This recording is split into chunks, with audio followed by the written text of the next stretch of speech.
Eh bien, bonjour à vous tous une fois encore. Merci de nous écouter. Merci d'étudier cette série avec moi.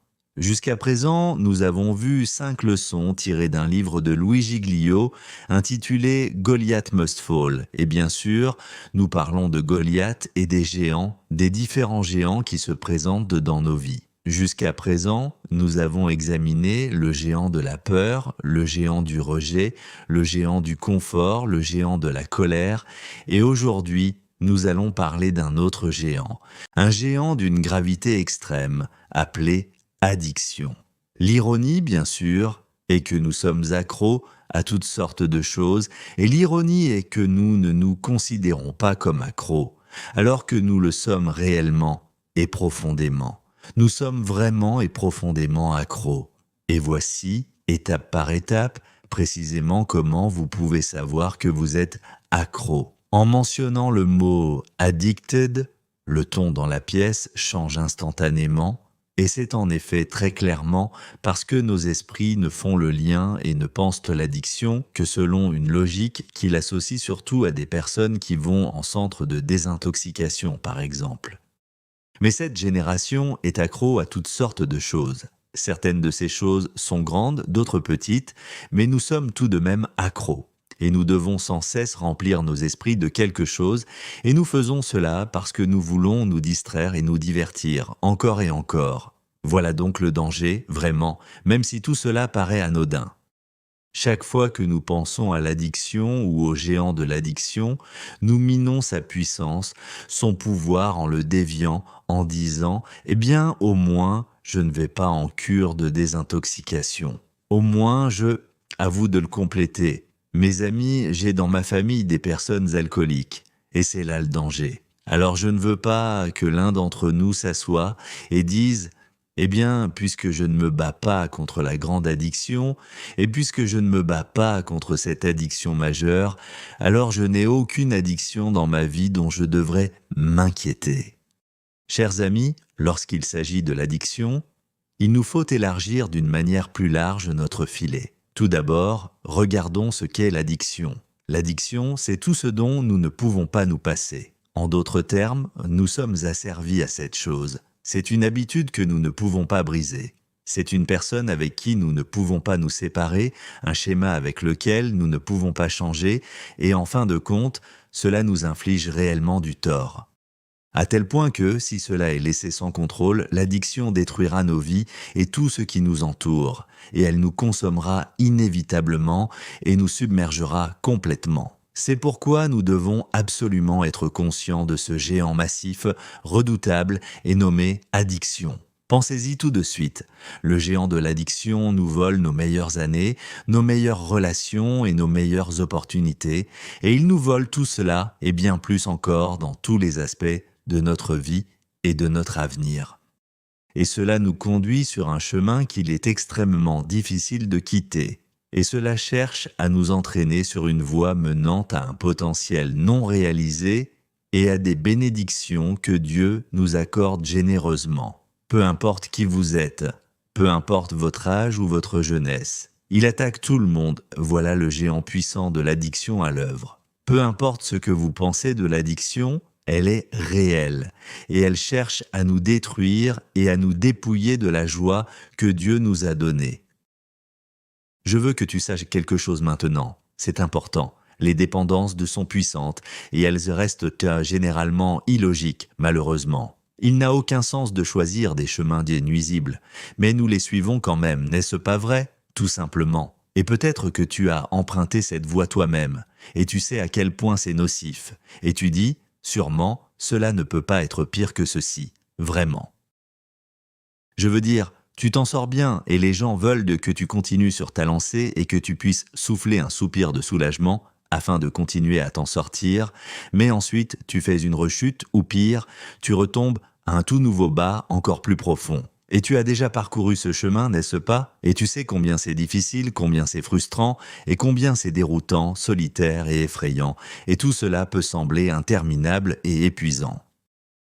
À présent, les choses, la substance pourrait être différente, mais le motif est étrangement familier. Et ce géant immense se tient au centre de la pièce et te nargue sans relâche jour après jour. Et il prononce « Tu ne gagneras jamais ». Je veux dire, c'est triste, c'est réellement destructeur, et c'est pourquoi il faut que nous en parlions, que nous le comprenions, et que nous cherchions ensemble des façons de le détruire. Voilà donc d'autres formes d'addiction, et c'est pourquoi nous devons continuer à en discuter, à réfléchir et à chercher des solutions concrètes pour y mettre fin. L'adrénaline peut être une drogue pour beaucoup. On ne peut jamais rester au repos absolu. Il faut rester constamment en état d'excitation tout le temps. Autant dire que, au réveil, vous buvez une boisson énergétique au petit déjeuner. Vous prenez ensuite un booster d'énergie 5 heures au déjeuner, puis vous enchaînez avec un triple espresso pour le dîner. Vous ne voulez pas que votre moteur s'arrête et vous feriez tout pour éviter le silence. Tu vois bien, certaines personnes se comportent ainsi. Elles sont accros à cela. Certaines personnes sont accros à la douleur. Certaines personnes sont accros tout autant aux autres. Et si tu ne vois pas un tel aujourd'hui, ou si tu ne lui as pas parlé du tout, alors ta vie est en désordre. Tu sais qui tu es. Certaines personnes sont accros à l'approbation à leur propre manière. Je veux dire, la forme d'addiction la plus largement répandue est l'approbation des autres personnes et qui nous entourent tous les jours. Et si tu réfléchis en ton cœur, en ce moment même, à cet instant précis, eh bien, tu as peut-être du mal avec cela, mais moi, je ne me bats pas contre cela, bien sûr. Alors tu viens de prouver le point. Pourquoi as-tu voulu te justifier face à cette affirmation ? Pourquoi t'es-tu senti obligé de te dire à toi-même et peut-être à quiconque autour de toi que tu n'es pas accro aux opinions des autres ?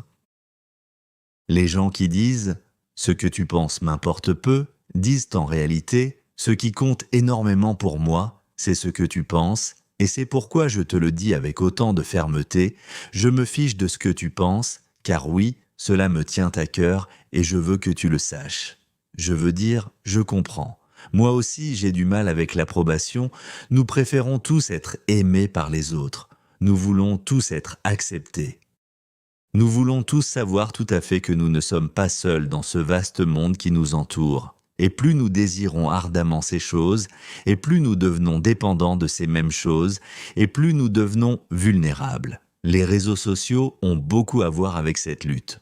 Voici comment ça se passe. Alors, vous postez quelque chose sur les réseaux sociaux, et d'ailleurs, vous allez poster votre meilleure photo, puis vous dites donc quelque chose de chic à ce sujet, et puis vous attendez quoi alors ? Les likes et les commentaires. Et moi aussi, je sais exactement comment tout cela fonctionne, car je le fais moi aussi. Plus il y a de likes, et plus il y a de commentaires que je reçois, et plus je suis heureux. C'est tout à fait juste. Mais dans le tissu même de tout cela, se cache le désir profond d'approbation. Mais si les réseaux sociaux sont vraiment l'endroit où vous cherchez votre approbation personnelle, alors ce sont bel et bien les réseaux sociaux qui finiront inévitablement par vous détruire. Je veux dire, cela ne peut absolument pas suffire, et c'est une réalité que beaucoup de gens ressentent. Les réseaux sociaux, dans leur essence même, ne peuvent véritablement pas satisfaire ton besoin intérieur, ni tes désirs qui te guident au quotidien. Et donc, dans ce cadre, se pose la grande question qui nous concerne tous. Sous chaque forme d'addiction, et au regard de notre besoin fondamental d'approbation, se dissimule une question encore plus vaste et essentielle. La voici, quel problème survient dans ma vie qui me pousse à masquer la douleur ou le vide par une addiction plutôt que d'y faire face directement ? Tu vois, tout le reste que l'on peut nommer l'alcool, les drogues, la nourriture et d'autres attraits similaires, etc., ne sont que des symptômes visibles du problème réel qui est à l'œuvre dans ta vie et qui demande attention et résolution. La cause profonde de la plupart des addictions était la douleur. La douleur au sens où quelqu'un nous a rejetés, quelqu'un nous a infligé des douleurs émotionnelles, économiques, relationnelles et physiques. Quelqu'un dit que nous ne sommes pas à la hauteur, nous n'avons pas ce qu'il faut. Nous sommes insuffisants. Notre sentiment de sécurité et d'importance a été arraché. Notre monde tel qu'il est a été renversé et bouleversé et rien ne pourra jamais le remettre tel quel. Nous sommes complètement seuls. Nous sommes profondément fatigués, nous sommes frustrés, irrités, craintifs, trahis et perdus. Nous sommes déstabilisés. Nous sommes dégoûtés et vulnérables. Voilà vraiment la cause, le symptôme, en définitive, et ce que révèle n'importe quelle addiction qui apparaît et ce qu'elle promet de rendre tout cela bien meilleur, vraiment. Quand nous sommes profondément fragiles et sensibles à l'intérieur de nous-mêmes, nous avons généralement tendance à nous tourner vers quelque chose ou vers quelqu'un qui promet de nous en délivrer et de mettre fin à ce malaise intérieur qui nous tourmente. Et peut-être que l'addiction parvient réellement à livrer ce qu'elle promet, mais sache que ce n'est que pour un court moment et que ce pic de satisfaction disparaît aussi vite qu'il est venu. L'addiction procure une série de sensations qui semblent séduisantes. Une poussée d'euphorie, un petit buzz interne, un frisson aigu, une montée d'adrénaline et une impression de vitesse qui passe en peu de temps. Mais le géant de l'addiction demeure toujours éphémère, car il ne livre jamais ce qu'il promet et laisse derrière lui vide et déception lorsque la réalité revient. Et puis, lorsque cela nous abaisse profondément, lorsque cela nous rabaisse et nous entraîne vers le fond, nous en désirons encore davantage, au point que nous ferons tout ce qui est humainement et moralement envisageable pour obtenir cette montée d'adrénaline, ce frisson intense et cette sensation d'euphorie vaste et brûlante encore une fois, encore et encore. Voilà comment fonctionne, de manière implacable et répétée, l'addiction. Elle promet le monde, mais ne le tient jamais. Jamais parce qu'elle ne peut pas. L'addiction est conçue pour vous diminuer, vous déshonorer, vous détruire, ruiner votre vie, puis se tenir au-dessus de votre corps émacié et vaincu afin de vous narguer sans pitié. Et c'est pourquoi il faut absolument regarder bien au-delà du symptôme visible et examiner avec soin la cause première qui se cache derrière tout cela. Donc voici une question sur laquelle nous pouvons tous réfléchir ensemble. Quelle est, au fond, la source véritable du chaos qui règne dans nos vies quotidiennes et intimes? Pourquoi avons-nous tant de mal à nous sentir à la hauteur? Pourquoi avons-nous l'impression constante d'être insuffisants? Et pourquoi avons-nous tant peur d'être vraiment connus pour ce que nous sommes? D'où vient exactement cette douleur qui traverse nos existences et nos journées? Et tant que nous ne serons pas prêts à regarder, sans détour ni déni, sous la drogue et sous cette addiction, et à comprendre ce qui cause le problème dès le tout début, alors le géant de l'addiction restera debout, inflexible et persistant, et il continuera à exister tant que nous choisirons de l'ignorer, croyez-moi.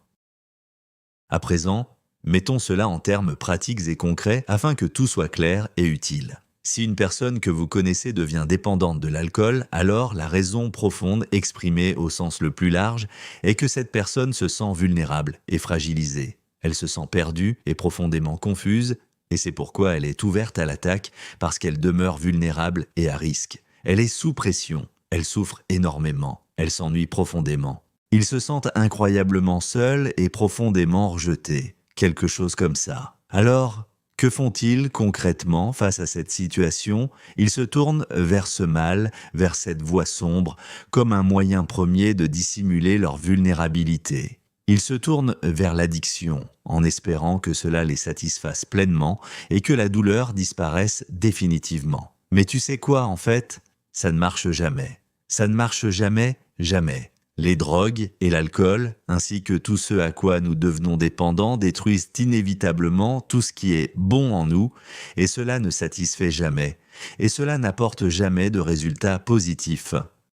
C'est un effet de plaisir d'une durée exceptionnellement brève, une montée d'euphorie passagère ressentie par une âme qui se sent fortement en proie à l'insécurité et au doute, et à la fin, l'addiction détruit tout ce qui est de bon autour de nous. Je le dis ainsi pour rappeler que l'addiction est vraiment un géant à affronter sans détour et avec une détermination ferme et résolue. Cependant, voici le fait. Il existe une solution réelle et durable. Son nom est Jésus-Christ. Car Jésus-Christ abat les géants qui se dressent sur notre chemin et peut nous libérer du pouvoir écrasant de l'emprise. Voilà ce que Jésus fait, tout simplement, vraiment, il les abat, sans pitié, il les vainc, et il a déjà vaincu des géants redoutables. Nous avons donc été en train de parler au cours des 4 dernières leçons, concernant David et Saül, et David et Goliath, et David et ses frères. Alors, lorsque vous regardez les implications de l'addiction et de l'approbation à la lumière de la vie, comment David, le jeune garçon, a-t-il fait face à cela dans son histoire et à son époque? Je veux dire, lorsque David dit à Saül qu'il pouvait tuer ce géant, Saül répliqua par 4 mots simples, « Tu n'es pas capable ». Et c'est 1 Samuel 17, la première partie du verset 33. Imaginez entendre ces mots comme un jeune homme, comme une jeune fille, venant d'un roi, d'un parent, d'un modèle, d'un père, d'une mère, d'un frère, d'une sœur, alors que vous essayez ardemment de donner un sens profond et vrai à votre vie? Je veux dire, en quoi cela vous affecterait-il réellement et profondément? Comment cela changerait-il votre regard sur la vie? Saül poursuivit en expliquant pourquoi. Saül dit, tu ne peux pas sortir contre ce Philistin et le combattre, tu n'es qu'un jeune homme, et lui est un guerrier depuis sa jeunesse. 1 Samuel 17:33. Maintenant, vous pourriez penser que Saül veillait sur David, mais il existe en réalité une forte indication que Saül cherchait à démasquer David.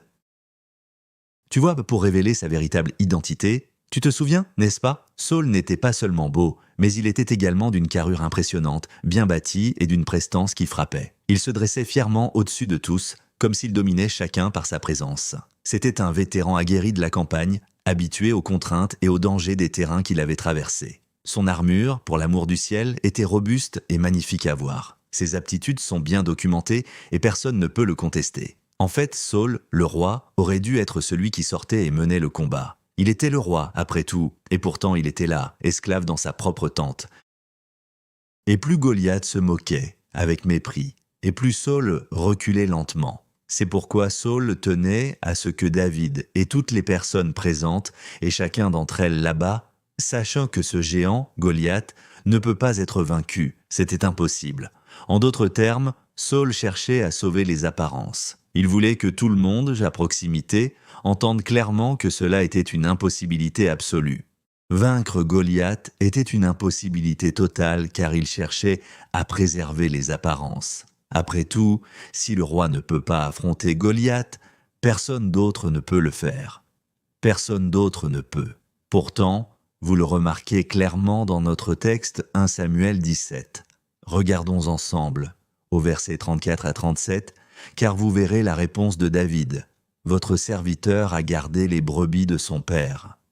Lorsqu'un lion ou un ours vint prendre une brebis du troupeau, je le poursuivis, je le frappai et sauvai la brebis de sa bouche. Lorsqu'il s'est tourné sur moi, je l'ai saisi par les poils, puis l'ai frappé et tué. Votre serviteur a tué le lion et l'ours. Ce Philistin sans circoncision sera comme l'un d'eux, car il a défié les armées du Dieu vivant. Le Seigneur qui m'a délivré de la patte du lion et de la patte de l'ours me délivrera aussi, sans hésitation, de la main de ce Philistin. David était celui qui restait calme et avait son esprit en alerte en toutes circonstances. Il aurait pu irriter Saül devant tout le monde, mais il resta fidèle et loyal et respectueux envers Saül et envers tous. Remarquez maintenant comment il se décrit lui-même comme le serviteur fidèle et dévoué de Saül. David n'était pas là pour saper le roi. Il n'avait aucune intention de miner son autorité. Il voulait que la gloire de Dieu soit, dans tous les sens, la chose la plus menaçante et vraiment redoutable que l'on rencontre dans la vallée d'Éla et non la voix d'un géant grossier. Mais je voudrais attirer votre attention sur un autre point précieux.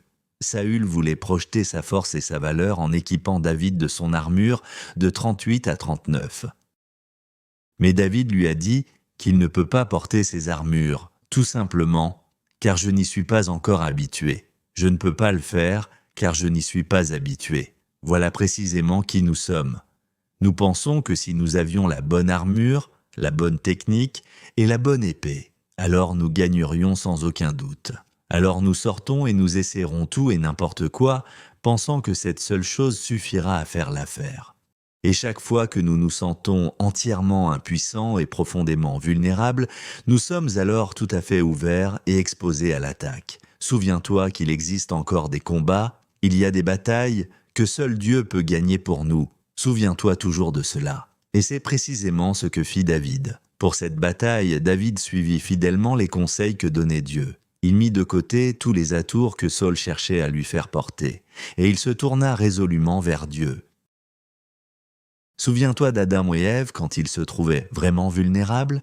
Genèse 3:9, Dieu descendait comme il le faisait toujours pour marcher avec Adam et Ève dans la fraîcheur du soir. Maintenant, te souviens-tu encore de ce que dit exactement le texte de Genèse 3 ? Il ne pouvait pas les trouver en ce jour précis. Te souviens-tu encore ? Non pas parce que Dieu ne savait pas où ils se trouvaient, mais parce qu'Adam et Ève ne savaient pas où et qui ils étaient. Et c'est ainsi que Dieu appelle, au verset 10, Où es-tu » Et Adam répondit donc, « Je t'ai entendu dans le jardin d'Éden, et j'ai eu peur parce que j'étais nu, alors je me suis caché. » C'est exactement ce que nous faisons lorsque nous nous sentons vulnérables, n'est-ce pas ? Franchement, je n'ai pas envie que les gens me voient vulnérable. J'ai peur de ce que les gens penseront s'ils voient le vrai bien, alors s'ils voient le vrai moi, ce moi profond, alors je vais me cacher. C'est ce qu'on fait, je vais me camoufler, c'est ce qu'on fait, je vais porter l'armure de quelqu'un d'autre, je ne veux pas être vulnérable, je ne veux pas que les gens sachent que je ne suis pas aussi fort qu'ils le pensent, je ne veux pas que les gens sachent que j'ai peur, je ne veux pas que les gens sachent que j'ai soif d'affirmation, je ne veux pas que les gens sachent à quel point je suis peu sûr de moi en ce moment précis. Alors, je vais cacher ma vulnérabilité intime et fragile, car je ne veux pas que quiconque me voie tel que je suis en ce moment. Donc, il me paraît nécessaire de boire un verre, de prendre une pilule, et même de mentir, parce que cela me donnera du courage, et cela me donnera aussi un peu de paix. Mais voici la réalité. Dès que nous nous éloignons de l'intimité avec Dieu, nous quittons la paix avec Dieu et une place avec Dieu. Donc tout ce que tu pourrais encore détenir par la suite n'est essentiellement rien, dans tous les cas. Car si tu n'as pas Dieu, tu n'as rien. Tu erreras sans but, te promenant sans but au fil des jours pour essayer de comprendre la prochaine illusion, le prochain mouvement, la prochaine dissimulation. Tu te souviens que David s'adressait à Goliath dans le contexte des versets 45 et 46. « Tu viens contre moi avec l'épée et la lance et le javelot, mais moi je viens contre toi. » Dans quel passage cela se situe-t-il tout simplement ? Au nom du Seigneur tout-puissant et glorieux, Dieu des armées d'Israël, que vous avez profané et bafoué. Alors, lorsque vous regardez ceci, David lui dit, « Tu as défié le nom du Dieu tout-puissant. » Et ainsi remarquez, aujourd'hui le Seigneur te livrera entre mes mains.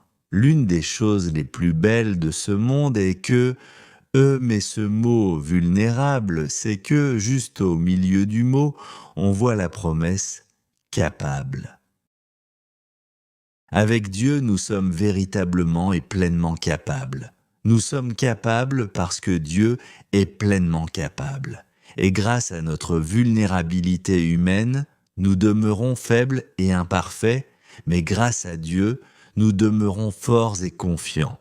Te souviens-tu de ce que Paul dit aux Philippiens ?